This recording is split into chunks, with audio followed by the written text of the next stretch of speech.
ಹಣೆಯ ಬರಹ ತ್ರಿಣಿಯನಿಗೂ ತಿಳಿದು ಅಂತ ದೊಡ್ಡವರು ಹೇಳ್ತಾರೆ. ಅಂದ್ರೆ ಇಲ್ಲಿ ಬರೆದಿರೋದನ್ನ ಯಾರೂ ಹಳಸಕ್ಕಾಗಲ್ಲ, ಅದರಂತೆ ನಡಿಬೇಕು ಜೀವನದಲ್ಲಿ. ಅದಕ್ಕೊಂದು ಉದಾಹರಣೆ ಕೊಡೋದಾದ್ರೆ ಗಮನ ಕೊಡಿ ಕಡೆ. ಒಂದು ಪುಟ್ಟ ಕತೆ, ಆ ಕಥೆಯಲ್ಲಿ ನಮಗೆ ಸಾರಾಂಶ ಬಹಳ ಅಂಶ ತಿಳಿಸುತ್ತೆ. ಹಣೆ ಬರಹದಲ್ಲಿ ಏನು ಬರೆದಿರುತ್ತೋ ಅದೇ ಆಗುತ್ತೆ, ಮನುಷ್ಯನ ಅನ್ಕೊಳ್ಳಗೆ ನಡೆಯಲ್ಲ ಅನ್ನೋದಕ್ಕೆ ಈ ಕತೆ ಸಾಕ್ಷಿ. ಮಕ್ಕಳ ಕತೆ ಬರತಕ್ಕಂಥದ್ದು ಇದು. ಕತೆ ಚಿಕ್ಕದಾದ್ರೂ ತಿಳ್ಕೊಳ್ಳೋದು ಬಹಳ ಇದೆ. ಒಂದು ಒಂಟಿ ಮರದ ಮೇಲೆ ಒಬ್ಬ ಮಹಾರಾಜ ತನ್ನ ಅರಮನೆ ಕಟ್ಟಿಕೊಂಡಿದ್ದಂತೆ. ಆ ಅರಮನೆಯಲ್ಲಿ ಅವನಿಗೊಬ್ಬಳೇ ಒಬ್ಬಳ ಮಗಳು ಬಹಳ ಮುದ್ದಾಗಿ ಸಾಕ್ತಾನೆ. ಯಾವ ಗಂಡಸರ ನೆರಳು ಬೀಳಬಾರ್ದು ಆ ರೀತಿ ಅರಮನೆ ಒಳಗಡೆ ಇರಿಸ್ಕೊಂಡು ಆ ಮಗಳನ್ನ ಅರಮನೆ ಒಳಗಡೆನೆ ಬೆಳೆಸ್ತಾನಂತೆ. ಆ ಅರಮನೆ ಒಳಗಡೆನೆ ಸುಖದ ಸುಪ್ಪತ್ತಿಗೆಯಲ್ಲಿ ಮಗಳಿಂದ ಬೆಳೆಸ್ತಾನೆ. ಗಂಡಸರ ನೆರಳು ಬೀಳಬಾರ್ದು, ಬರೀ ಅವಳಿಗೆ ಎಲ್ಲ ಕೆಲಸ ಮಾಡಿ ಅವಳು ಸಹಾಯ ಮಾಡುವಂತವರು ಸಖಿಯರು ಎಲ್ಲರೂ ಕೂಡ ಬರೀ ಹೆಂಗಸರನ್ನೇ ನೇಮಕ ಮಾಡಿರ್ತಾನೆ. ಆದ್ರೆ ಒಂದು ಏನ್ ಮಾಡಿರ್ತಾನೆ ಅಂದ್ರೆ, ಆ ಮಗಳನ್ನ ಹೆಣ್ಮಗಳನ್ನ ಕಾಯೋದಕ್ಕೆ ಇಬ್ರು ಗಂಡಸರು ನೇಮಕ ಮಾಡಿದ್ದ. ಅದು ಹೇಗಿತ್ತು, ಆ ಗಂಡಸರು ಅವಳ ಮುಖ ನೋಡಂಗಿಲ್ಲ, ತಲೆ ತಗ್ಗಿಸ್ಕೊಂಡೆ ಅವಳನ್ನ ಕಾವಲು ಕಾಯಬೇಕು ಹಗಲು ರಾತ್ರಿ ಅಂದೆ. ಈ ರೀತಿ ಇದೇನು ನಡೀತಾ ಇತ್ತಲ್ಲ. ಹೆಣ್ಮಗಳಾದಂತ ಮಗಳು ಪ್ರತಿನಿತ್ಯ ಬೆಳಗಾಯ್ತು ಅಂದ್ರೆ ಇವರಿಬ್ರು ಮುಖನ ನೋಡ್ತಾ ಇದ್ಲು, ಅವ್ರು ಮಾತ್ರ ಇವಳು ನೋಡ್ತಾ ಇರ್ಲಿಲ್ಲ. ಬಹಳ ಕಟ್ಟುನಿಟ್ಟಿಂದ ಅವಳನ್ನ ಕಾಯ್ತಿದ್ದು ಆ ಸೈನಿಕರು. ಹೀಗೆ ಬೆಳೆದು ದೊಡ್ಡವಳಾಗಿ ಪ್ರಾಯದ ವಯಸ್ಸು ಬಂದ್ಲು ಅವಳ ಹೆಣ್ಮಗಳು. ಒಂದು ದಿನ ಏನಾಯ್ತು, ಇಬ್ರು ಸೈನಿಕರಲ್ಲಿ ಒಬ್ಬ ಸೈನಿಕ ರಜಾ ಕೊಟ್ಟಿದ್ದ, ಒಬ್ಬನೇ ಉಳ್ಕೊಂಡಿದ್ದು. ಅವನು ಕಾವಲು ಕಾಯ್ಕೊ ಕೂತಿದ್ದ ಯಥಾವತ್ತಾಗಿ.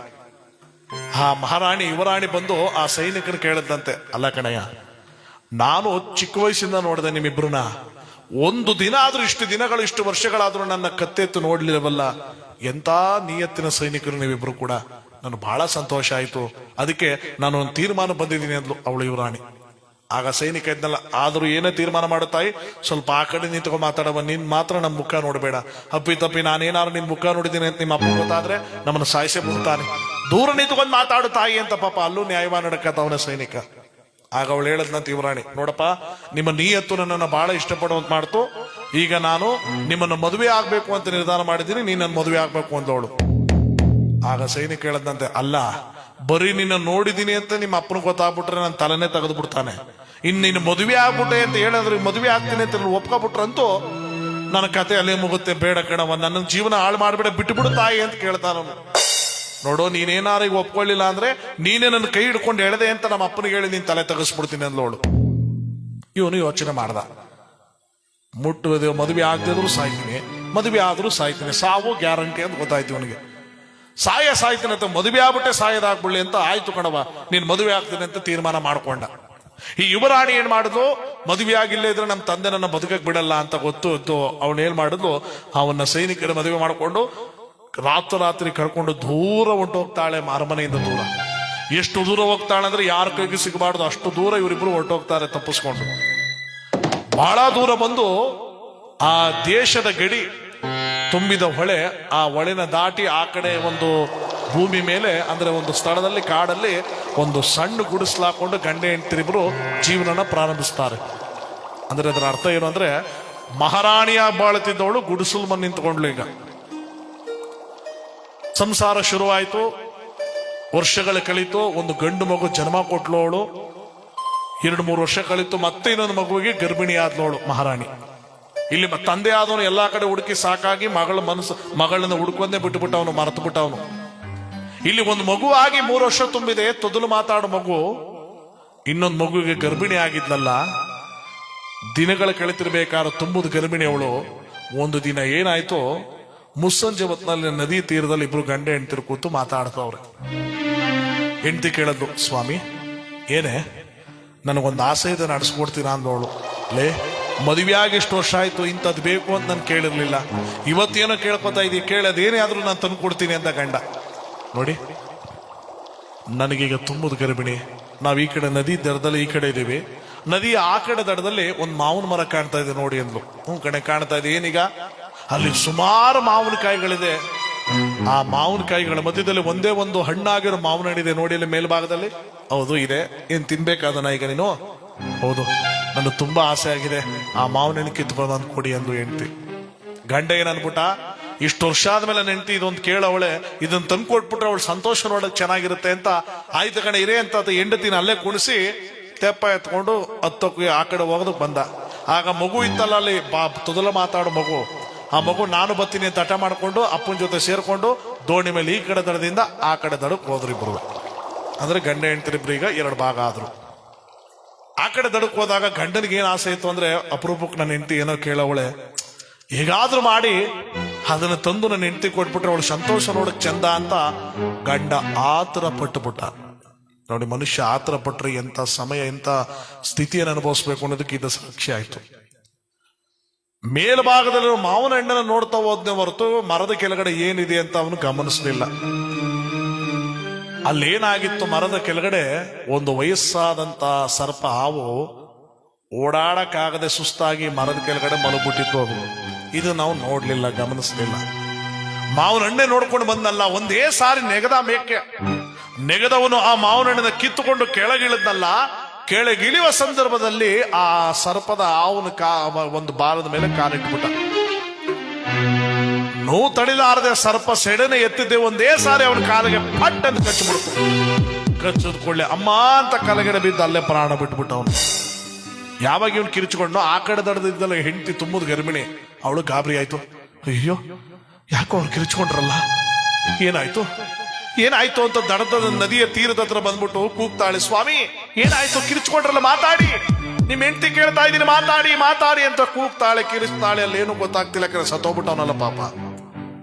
ಮಗುಗೆ ತನ್ನ ತಂದೆ ಸತ್ತೋಗಿದೆ ಅಂತ ಗೊತ್ತಿಲ್ಲ, ಚಿಕ್ಕ ವಯಸ್ಸು ಇನ್ನೂ ಅದು ಗೊತ್ತಿಲ್ಲ, ಮುಗ್ಧ ಜೀವಿ. ಆ ತಾಯಿ ಕೇಳ್ತಾಳೆ, ಏನಾಯ್ತು ನಿಮ್ಮ ಅಪ್ಪನಿಗೆ, ಮಾತಾಡೋ, ಏನಾಯ್ತು ನಿಮ್ಮ ಅಪ್ಪನಿಗೆ ಅಂದ್ರೆ ಅದು ಏನು ಹೇಳ್ತಾ ಇಲ್ಲ, ಗೊತ್ತಾಗ್ತಿಲ್ಲ ಅದಕ್ಕೆ ಪಾಪ. ಇವಳು ಗಾಬರಿ ಆಗೋಯ್ತು, ಇಲ್ಲ ಏನೋ ಅಲ್ಲಿ ಏನೋ ಆಗೋಗಿದೆ, ನನ್ನ ಗಂಡ ಇಷ್ಟು ಕೂಗಿದ್ರು ಮಾತಾಡ್ತಿಲ್ಲ ಅಂದ್ರೆ ಏನೋ ಅನುಭೂತವಾಗೋಗಿದೆ, ಏನು ಮಾಡ್ಲಿ ಅಂತ ಆ ಕಡೆ ಈ ಕಡೆ ನಡೆದಾಡ್ತಾ ಇಲ್ಲಲ್ಲ. ಇದ್ದಕ್ಕಿದ್ದಾಗೆ ಧಾರಾಕಾರವಾದ ಮಳೆ ಶುರುವಾಯಿತು. ಆ ಧಾರಾಕಾರವಾದ ಮಳೆ ಶುರುವಾಯ್ತಲ್ಲ, ಗಾಬರಿಲಿ ಆ ಕಡೆ ಈ ಕಡೆ ಆ ಕಡೆ ಓಡಾಡ್ತವಳೆ. ಗ್ರಹಚಾರ ನೋಡಿ, ಹಣೆ ಬರಹ ಅನ್ನೋದಕ್ಕೆ ಏನಾಗುತ್ತೆ ಅಂದ್ರೆ, ಇದ್ದಕ್ಕಿದ್ದಾಗ ಅವಳಿಗೆ ಹೆರಿಗೆ ಬಟ್ಟನು ಶುರುವಾಗುತ್ತೆ. ಅನ್ನೋರು ತನ್ನೋರು ಅನ್ನೋರು ಯಾರು ಇಲ್ಲ, ದಡದಲ್ಲಿ ವಿಲೆ ಅಮ್ಮ ಅಮ್ಮ ಅಮ್ಮ ಅಮ್ಮ ಅಂತ ಒದ್ದಾಡ್ತಾವಳು. ಯಾರವಳು?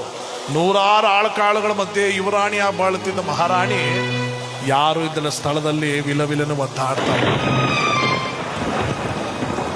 ವಿಲವಿಲನ್ನು ಒದ್ದಾಡ್ತಾ ಇದ್ದಾರೆ. ನೋವನ್ನ ಹಲೆ ತುಂಬಕ್ಕಾಗ್ತಿಲ್ಲ, ಹೆರಿಗೆ ಹೊಟ್ಟೆ ನೋವಲ್ವಾ. ಅದಕ್ಕೆ ನೋಡಿ, ತಾಯಿಂದ್ರನ್ನ ಹೆಣ್ಣು ಮಕ್ಕಳನ್ನ ಯಾಕೆ ಮೊದಲನೇ ದೇವರು ಅಂತ ಹೇಳೋದು ಇದೇ ಕಾರಣಕ್ಕೆ. 9 ತಿಂಗಳು ತನ್ನ ಉದರದಲ್ಲಿ ಹೊಟ್ಟೆಯಲ್ಲಿ ಒಂದು ಮಗುನಿಟ್ಟುಕೊಂಡು ಜಗತ್ತಿಗೆ ತರುವ ಸಂದರ್ಭದಲ್ಲಿ ಬಹಳ ನೋವು ಅನುಭವಿಸ್ತಾಳೆ.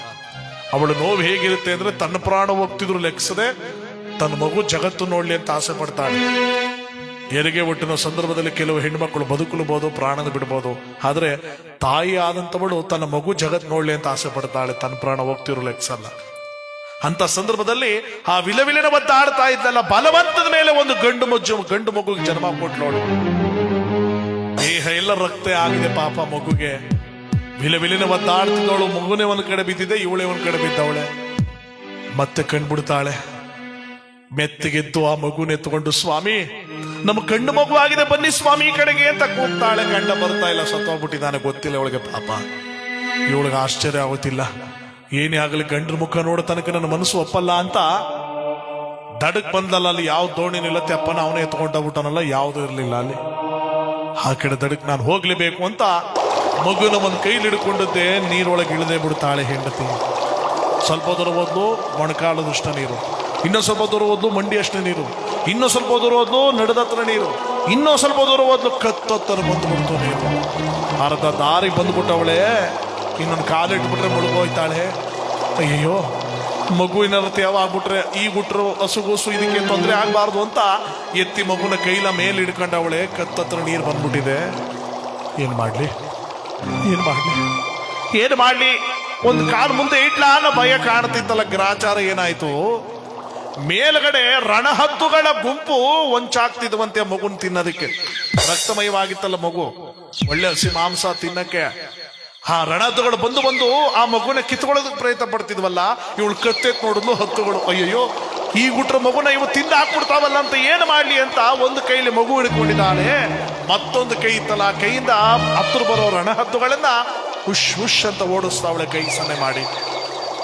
ಈ ರೀತಿ ಹಿಂಗ್ ಓಡಿಸ್ತಾ ಇದ್ದಲ್ಲ, ಎದುರುಗಡೆ ಇತ್ತಲ್ಲ ದೊಡ್ಡ ಮಗು, ಆ ಕಡೆ ದಡಕ್ ಹೋಗಿತ್ತಲ್ಲ. ಆ ಮಗುಗೆ ಈ ತಾಯಿಂಗ್ ಅನ್ನೋದು ಬಾ ಬಾ ಬಾ ಅಂದಂಗ ಆಗ್ಬಿಡುತ್ತೆ. ಅವಳಿಗೆ ಗ್ರಾಚಾರ ಹೇಗಿದೆ, ಹಣೆ ಬರಹ ಹೇಗಿರುತ್ತೆ. ಇವಳು ಓಡಿಸ್ತಿರೋದು ಹದ್ದುಗಳನ್ನ ಮಗು ಕಾಪಾಡೋಕ್ಕೋಸ್ಕರ. ಆದ್ರೆ ಎದುರುಗಡೆ ಇದ್ದ ಮಗುಗೆ ಬಾ ಬಾ ಬಾ ಅನ್ನಂಗ ಆಗ್ಬಿಡುತ್ತೆ. ಓ, ನನ್ನ ತಾಯಿ ಯಾಕೋ ಕರಿತಾವಳಲ್ಲ, ಏನೋ ಇರಬೇಕು ಅಂತ ಮಗು ಗೊತ್ತಿಲ್ಲ, ಪಾಪ ನೀರೊಳಗೆ ಇಳಿದು ಬಿಡುತ್ತೆ. ಇವಳೇ ಮುಳುಗೋಗ್ತಾವಳೆ, ಇನ್ನು ಚಿಕ್ಕ ಹುಡುಗ ಬದುಕುತ್ತಾ.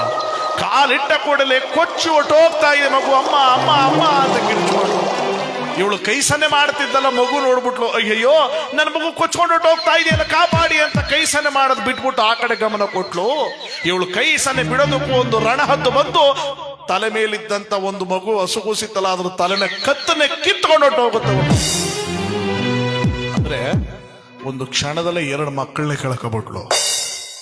ಒಂದೇ ಕ್ಷಣ ಕೈ ಜಾರದಕ್ಕೆ 2 ಮಕ್ಕಳನ್ನು ಕಳ್ಕೊಬಿಟ್ಲು.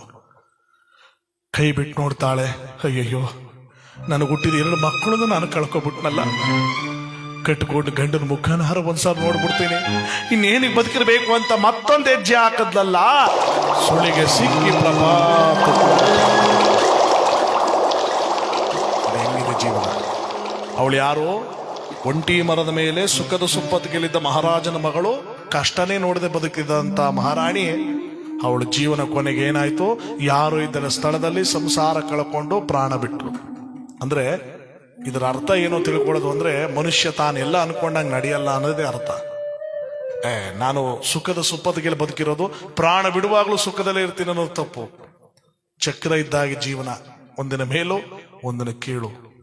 ಯಾವತ್ತೇನಾಗುತ್ತೆ ಅಂತ ಗೊತ್ತಿಲ್ಲ. ಯಾವತ್ತು ನಾವು ಬದುಕ್ತೀವಿ, ಯಾವತ್ತು ನಾವು ಹೋಗ್ತೀವಿ, ಎಲ್ಲವನ್ನು ಕೂಡ ಬರೆದು ಬಿಟ್ಟಿರ್ತಾನೆ ಭಗವಂತ. ಜೀವನದಲ್ಲಿ ಯಾವುದು ಶಾಶ್ವತವಲ್ಲ. ನೀರಿನ ಮೇಲಿರೋ ಗುಳ್ಳೆ ಇದ್ದಾಗೆ ಪಟ್ಟಂತ ಹೊಡೆಯುವಷ್ಟು ದಿನ ಮಾತ್ರ ಸಮಯ, ಜೀವನ ಹರಿಗೋಗುತ್ತೆ. ಅದಕ್ಕೊಂದು ಗೀತೆನೇ ಇದೆ, ಅದು ಆಡೋಣ, ಪೂಜೆ ಮಾಡಿ. ಯಾರಿಗೆ ಯಾರುಂಟು ಎಡವಿದ ಸಂಸಾರ, ನೀರಿನ ಮೇಲಿನ ಗುಳ್ಳೆ ನಿಜವಲ್ಲ ಹರಿಗೆ. ಯಾರಿಗೆ ಯಾರುಂಟು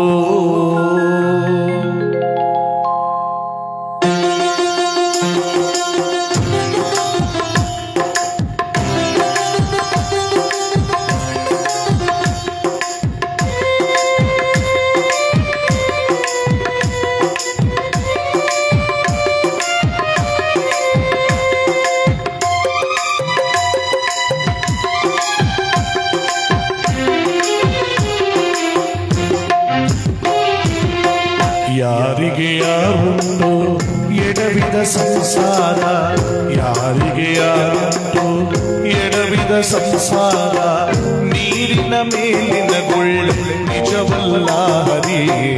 ನೀರಿನ ಮೇಲಿನ ಗುಳ್ಳೆ ನಿಜವಲ್ಲ ಹರಿಗೆ. ಯಾರಿಗೆ ಯಾರುಂಟು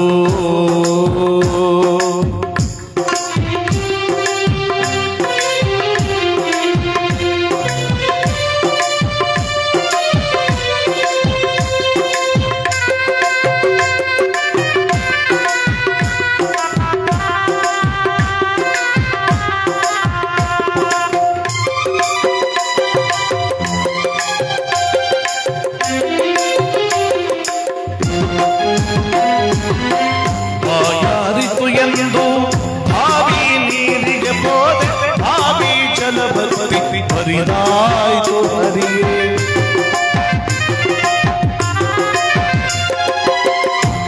ಯಾರಿತು ಎಂದು ಭಾವಿ ನೀರಿಗೆ ಹೋದೆ, ಭಾವಿ ಜಲಬರ್ತಿ ಹರಿದಾಯ್ತು ಹರಿಯೇ. ಬಿಸಿಲ ಕಾಣದೆ ಮರದ ನೆರಳಿಗೆ ಹೋದೆ, ಬಿಸಿಲ ಕಾಣದೆ ಮರದ ನೆರಳಿಗೆ ಹೋದೆ, ಮರ ಬಗ್ಗಿ ಶಿರದ ಮೇಲೆ ಒರಗಿತು ಹರಿಗೆ. ಯಾರಿಗೆ ಯಾರು ಎಡವಿದ ಸಂಸಾರ, ನೀರಿನ ಮೇಲಿನ ಗುಳ್ಳೆ ನಿಜವಲ್ಲ ಹರಿಗೆ. ಯಾರಿಗೆ ಯಾರುಂಟೋ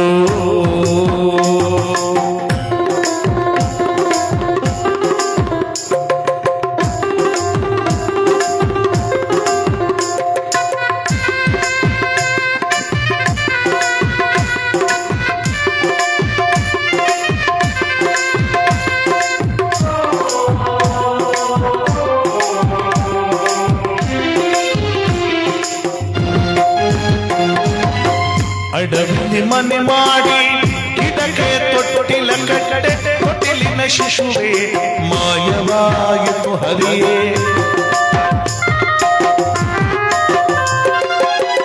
ಅಡವಿಲಿ ಮನೆ ಮಾಡಿ ಗಿಡಕ್ಕೆ ತೊಟ್ಟಿಲ ಕಟ್ಟೆ ತೊಟ್ಟಿಲಿನ ಶಿಶುವೆ ಮಾಯವಾಯಿತು ಹರಿಯೇ. ತಂದೆ ಶ್ರೀ ಪುರಂದರ ವಿಠಲ ನಾರಾಯಣ, ತಂದೆ ಶ್ರೀ ಪುರಂದರ ವಿಠಲ ನಾರಾಯಣ, ಮರೆಯದೆ ಎನ್ನನು ನೀ ಸಲಹೋ ಹರಿಗೆ. ಯಾರಿಗೆ ಯಾರೊಂದು ಎಡವಿದ ಸಂಸಾರ, ನೀರಿನ ಮೇಲಿನ ಕೊಳ್ಳೆ ನಿಜವಲ್ಲ ಹರಿಗೆ. ಯಾರಿಗೆ ಯಾರೊಂದು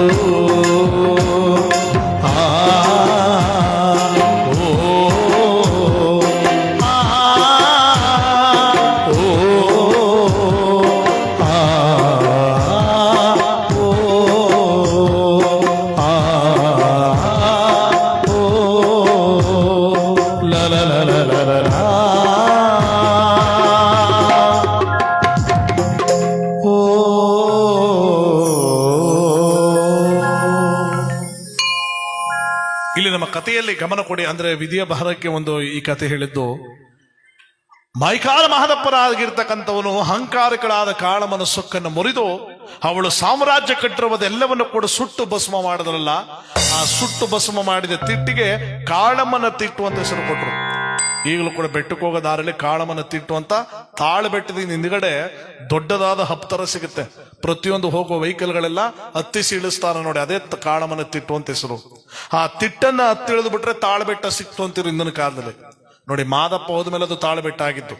ಅಲ್ಲಿ ಬೆಟ್ ಕುರುಬರು, ಜೇನು ಕುರುಬರು, ಸೋಲುಗರು ಜನ ಕರಿ ಇಟ್ಕೊಂಡು ಪೂಜೆ ಮಾಡ್ತಿರಲ್ಲ, ಅವರಿಗೆಲ್ಲ ಅಭಯ ಕೊಟ್ಟು ತಾಳು ಬೆಟ್ಟ ಅಂತ ಮಾಡಿದ್ರು. ತಾಳು ಅಂದ್ರೆ ಎರಡು ಅರ್ಥ, ಒಂದು ಬಾಗಿಲು, ಇನ್ನೊಂದು ನಿಂತು ಹೋಗುವಂತ ಸ್ಥಳ.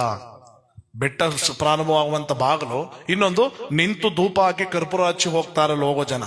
ಬೆಟ್ಟ ಅಥವಾ ಶಕ್ತಿ ಕೊಡು ಮಹದೇಶ್ವರ ಅಂತ ಅಭಯವನೆತ್ತಿ ತಾಳು ಬೆಟ್ಟ ಅಂತ ಹೆಸರು ಮಾಡಿ ಮೊದಲಗಿರಿ ಎತ್ತುತ್ತಿರ್ಬೇಕಾದ್ರೆ ರಂಗನಾಥನಾಗಿರ್ತಕ್ಕಂಥವನು ಕೈ ಹಿಡಿದು ಶಾಸ್ತ್ರ ಹೇಳ್ತಾನೆ, ಮಾದಪ್ಪನ ಕೈ ಹಿಡಿದು ಶಾಸ್ತ್ರ ಹೇಳ್ತಾನೆ. ಆ ಶಾಸ್ತ್ರ ಹೇಳಿದ ಸ್ಥಳವೇ ರಂಗಸ್ವಾಮಿ ಒಡ್ಡು, ರಂಗನ ಒಡ್ಡು ಅಂತ. ನೋಡಿ, ತಾಳಬೆಟ್ಟ ಮುಗಿತಿದಾಗಿ ಮೊದಲ ಬೆಟ್ಟ ಹತ್ತಿರ್ಬೇಕಾದ್ರೆ ಬಲಭಾಗದಲ್ಲಿ ಸಿಗುತ್ತೆ ರಂಗಸ್ವಾಮಿ ಒಡ್ಡು. ರಂಗನಾಥ ಕೈ ಹಿಡಿದು ಶಾಸ್ತ್ರಗಳದು, ಮಾದಪ್ಪನ ಕೈ ಹಿಡಿದು, ಅದು ರಂಗಸ್ವಾಮಿ ಒಡ್ಡು ಅಂತ ಈಗಲೂ ಕ್ಷೇತ್ರ ಇದೆ. ಮಲೆಗಳದ್ದು ಎತ್ತರವಾದ ಮಲೆ ಆನುಮಲೆ. ಅಲ್ಲಿ ಒಂದು ಆನೆ ತನ್ನ ಸೊಂಡಿಲನ್ನು ದಿಂಬಾಗಿ ಕೊಟ್ಟು, ಇನ್ನೊಂದು ಆನೆ ತನ್ನ ಹಗಲವಾದ ಕಿವಿಗಳಿಂದ ಗಾಳಿ ಬೀಸಿದಕ್ಕೆ ಆ ಸ್ಥಳಕ್ಕೆ ಆನೆ ತಲದಿಂಬ ಅಂತ ಹೆಸರಾಗುತ್ತೆ. ಇರುವಂತ 77 ಬೆಟ್ಟಗಳಲ್ಲಿ ದೊಡ್ಡ ಬೆಟ್ಟನೇ ಆನೆ ತಲದಿಂಬ.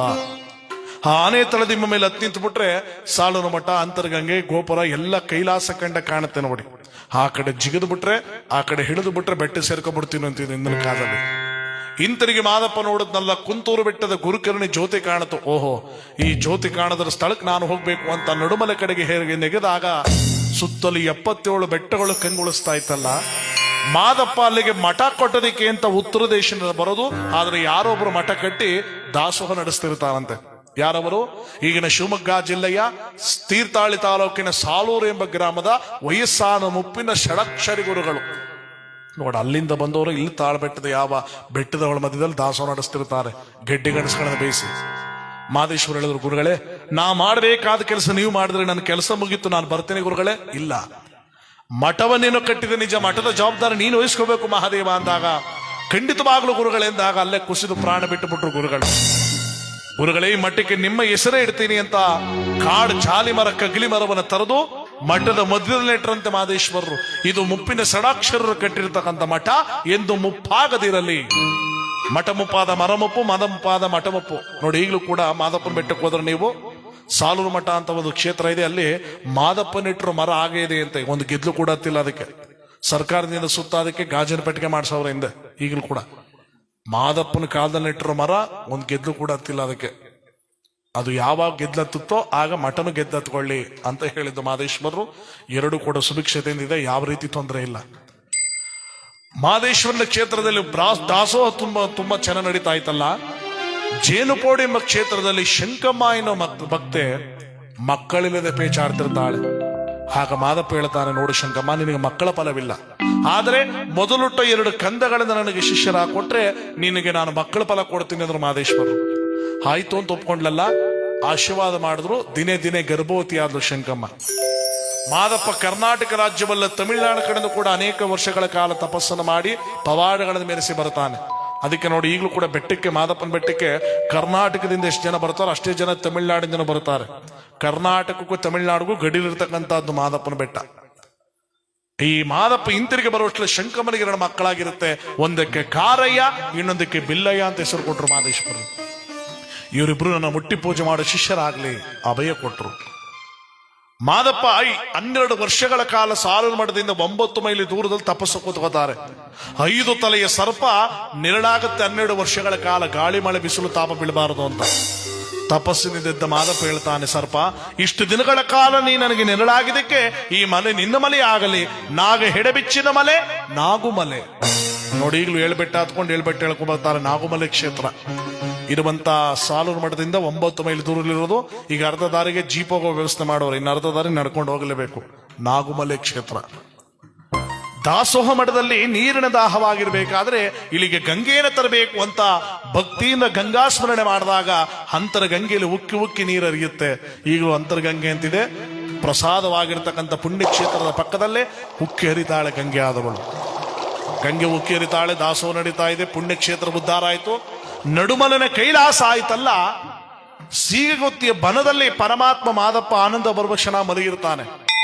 ಪಕ್ಕದ ಆಲಂಬಾಡಿ ಎಂಬ ಗ್ರಾಮದಲ್ಲಿ ಯಾವ ಪುಣ್ಯವಾದಂತ ಜುಂಜೇಗೌಡನ ಹಸು ಪ್ರತಿನಿತ್ಯ ಬಂದು ಸೀಗಗುತ್ತಿ ಮೇಲೆ ಹಾಲು ಕರೆದು ಮನೆಗೆ ಹೋಗಿ ರಕ್ತ ಕರೆಯುತ್ತೆ. ಜುಂಜೇಗೌಡ ನೋಡ್ದ, ಇದೇನಪ್ಪ ಇದು, ಚೆನ್ನಾಗೆ ಕರಿತಿದ್ದ ಸ, ಈಗ ಮೋಸ ಮಾಡ್ತಾ ಇದೆಯಲ್ಲ, ಯಾರು ಏನೋ ಮೋಸ ಮಾಡ್ತಿರ್ಬೇಕು ಅಂತ ಹಸುನ ಮುಂದಕ್ಕೆ ಕೊಟ್ಬಿಟ್ಟು ಹಿಂದ್ಗಡೆ ಕೊಡ್ಲಿ ಅಂತ ಬರ್ತಾನ. ಅದು ಸೀಗಗುತ್ತಿ ಒಳನುತ್ತಲ್ಲ, ಇಲ್ಲಿ ಏನೋ ಇರಬೇಕು ಅಂತ ಸೀಗಗುತ್ತಿನ ಕೊಡ್ಲಿಯಿಂದ ಕಡ್ಕೊಂಡು ಬರ್ತಾನೆ. ಕಡಿಯುವಾಗ ಒಳಗಡೆ ಇರೋ ಮಾದಪ್ಪನ ಹಣೆಗೆ ಪಟ್ಟನೆ ಬೀಳುತ್ತೆ ಕೊಡ್ಲಿ. ಬಿದ್ದು ಕೂಡಲೇ ರಕ್ತ ಸುರಿಯುತ್ತೆ. ಇದೇನು ಕೊಡ್ಲಿಲ್ಲ, ರಕ್ತ ಆಗ್ತಾ ಇದೆಯಲ್ಲ, ಇಲ್ಲಿ ಏನೋ ಇರಬೇಕು ಅಂತ ಸೀಗಗುತ್ತಿನ ಸರಿಸಿ ನೋಡ್ದ ಬೆಚ್ಚಿನಿಂದ.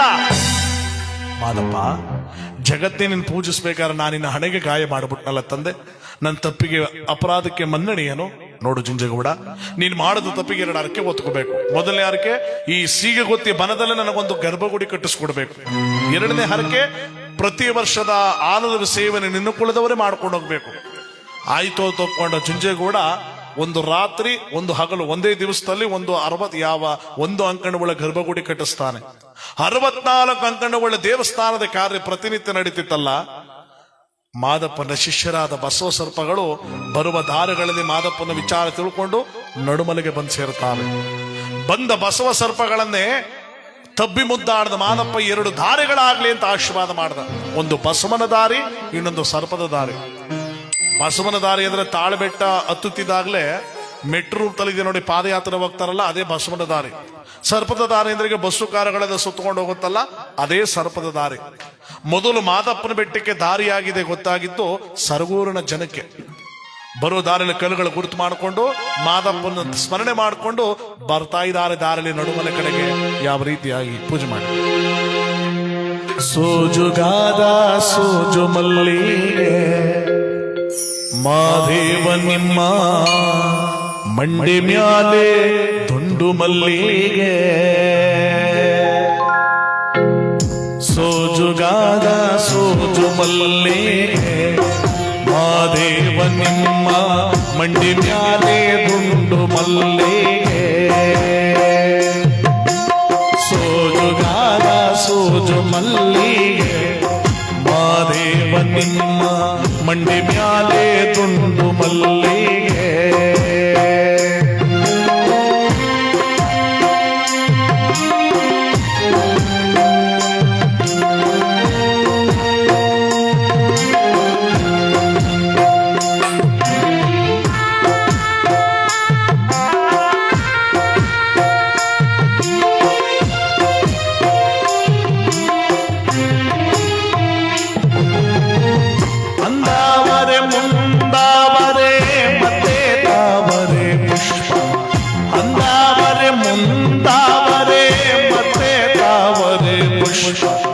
ಚಂದ್ರಗರಿ ಮಾಲೆ ಬಿಲ್ಪತ್ರೆ ಮಾದೇವ ನಿಂಗೆ, ಚಂದ್ರಗರಿ ಮಾಲೆ ಬಿಲ್ಪತ್ರೆ ತುಳಸಿ ದಳವ ಮಾದಪ್ಪನ ಪೂಜೆಗೆ ತಂದು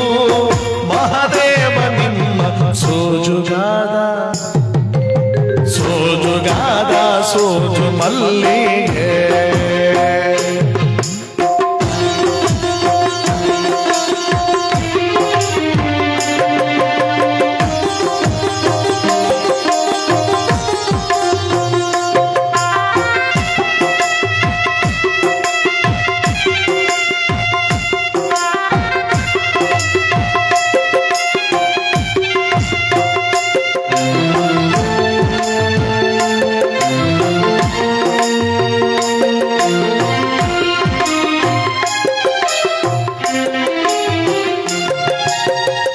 ತಪ್ಪಾಡ ಬೆಳಗ್ಯೂನಿ ತುಪ್ಪಾವ ಕಾಯಿಸಿರುನು ತಪ್ಪಾಡ ಬೆಳಗ್ಯೂನಿ ತುಪ್ಪಾವ ಕಾಯಿಸಿರುನಿ ಕಿತ್ತಾಳ ಹಣ್ಣ ತಂದಿರುನಿ ಮಾದೇವ ನಿಮ್ಗೆ ಕಿತ್ತಾಳ ಹಣ್ಣ ತಂದಿರುನಿ ಮಾದಪ್ಪ ಕಿತ್ತಾಳಿ ಬರುವ ಬರುಸೆಗೆ ಮಹಾದೇವ ನಿಮ್ಮ ಸೋಜುಗಾದ ಸೋಜುಗಾದ ಸೋಜು ಮಲ್ಲಿಗೆ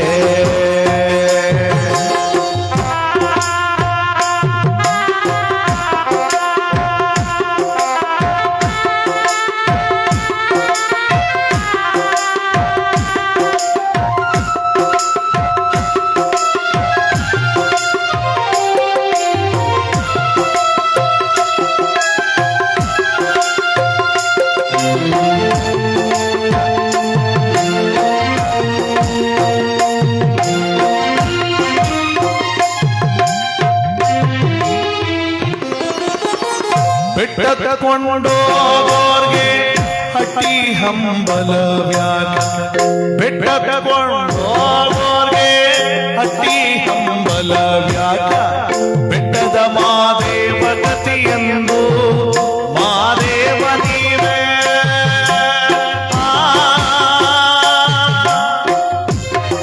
ಮಾದೇವ ನೀವೇ ಮಾದೇವ ನೀವೇ